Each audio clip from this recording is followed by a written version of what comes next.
Sport Plus. Sport Plus.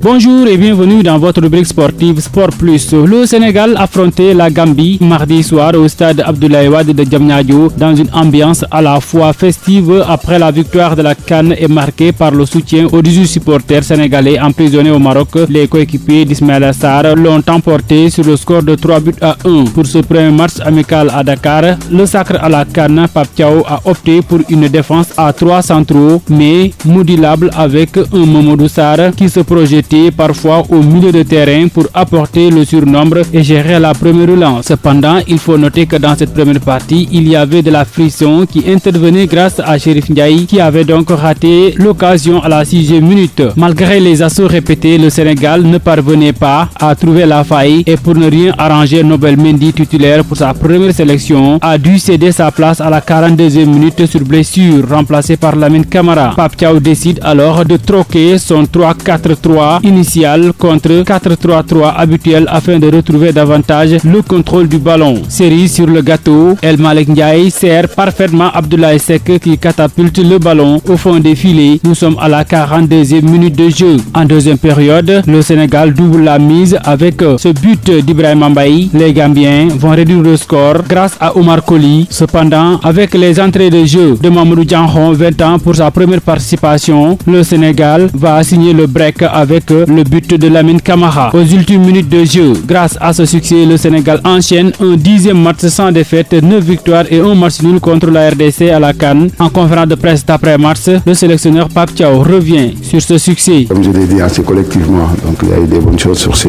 deux matchs. Aussi, il y a eu des mauvaises, même si on a gagné. Comme on dit, les matchs amicaux aussi, c'est pas que les résultats qui comptent. Il y a des choses qu'on veut mettre en place, il y a des choses qu'on veut garder et voir aussi comment les améliorer. Il y a tout ça. Après, des joueurs comme Bamba, on a vu l'envie qu'il a eue. Voilà. On ne dirait même pas qu'il avait quitté cette sélection. Et c'est ça, c'est la beauté de ce groupe. Donc voilà, nous pour nous visiter, c'est un collectif qui a gagné. Maintenant, on sait que être champion d'Afrique ne te donne pas le ticket de la Coupe du Monde. Parce que maintenant, on suit tout le monde.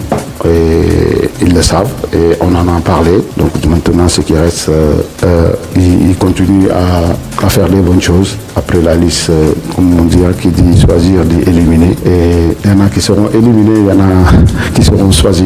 Maintenant, c'est comme ça le football. Moi, je pense que quand je vais sortir de cette conférence de presse, à partir d'aujourd'hui, pour dormir, pour moi, ça va être très, très difficile. Sur l'international, nouveau fiasco pour la squadra Azzurra. L'Italie s'est inclinée mardi face à la Bosnie-Herzégovine. Un but partout en réglementaire. À la série de tirs au but, les Italiens ont perdu 4-1 en finale de barrage de la zone Europe qui se disputait à Zenica, ratant l'occasion de décrocher son billet pour la prochaine Coupe du Monde aux États-Unis, au Canada et au Mexique, prévue du 11 juin au 19 juillet. Les Transalpins ont ouvert le score dès la 15e minute par Keane, mais les Bosniens ont égalisé en fin de match par Tabakovic à la 79e minute. L'Italie a été contrainte d'évaluer à 10 dès la 41e minute après l'expulsion de Bastoni. Aucun but n'a été ensuite marqué durant la prolongation et lors de la séance de tir au but, les joueurs de Gattuso se sont écroulés. Esposito et Cristante ont raté leur tentative et Donnarumma n'a réalisé aucun arrêt. L'Italie, quadruple championne du monde, ratera donc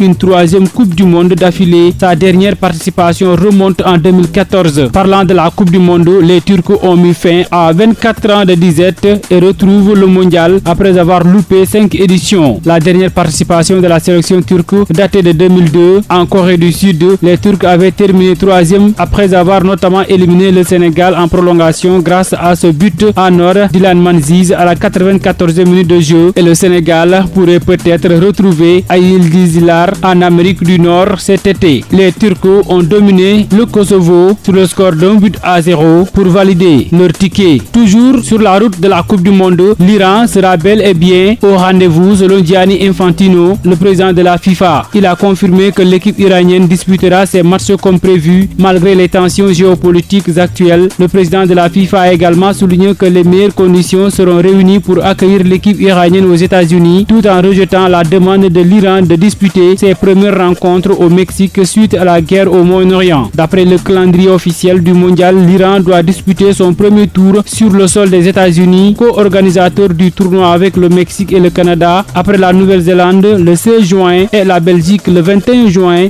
À Los Angeles, la sélection iranienne doit jouer contre l'Égypte à Seattle le 27 juin. La Fédération ghanéenne de football a annoncé la séparation avec le sélectionneur Otto Addo au lendemain d'une 4e défaite consécutive en amical face à l'Allemagne. À moins de 3 mois du mondial en Amérique du Nord, les Black Stars se retrouvent sans entraîneur. Otto Addo occupait le banc de la sélection depuis mars 2024 après un premier mandat entre mai 2022 et décembre 2022. Les Ghanéens seront opposés à l'Angleterre à la Coupe du Monde, la Croatie et le Panama dans le groupe L. C'est tout pour aujourd'hui dans Sport Plus. Merci de l'avoir suivi. Rendez-vous demain pour un autre numéro.